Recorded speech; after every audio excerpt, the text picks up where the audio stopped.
Pagi, ibu dan nampak sal sekali. Beberapa baju lama di lemari makan oleh ngengat. Ngengat pakaian. Tahukah kalian apa itu ngengat? Eits, sebelum itu, crush dan like dulu ya. Ngengat adalah kupu-kupu kecil perusak yang tinggal bertelur dan makan serat pakaian kita.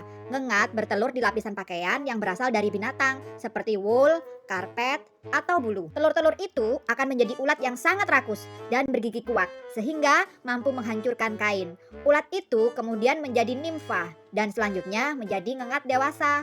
Ketika ngengat terbang di lemari pakaian, pasti akan ada pakaian yang berlubang. Sehingga muncullah istilah lubang ngengat. Jadi, kalau kita punya kain dari serat binatang, seringlah dibersihkan, dicuci, dan disetrika. Sehingga telur ngengat akan mati. Sekarang, kalian sudah tahu kan?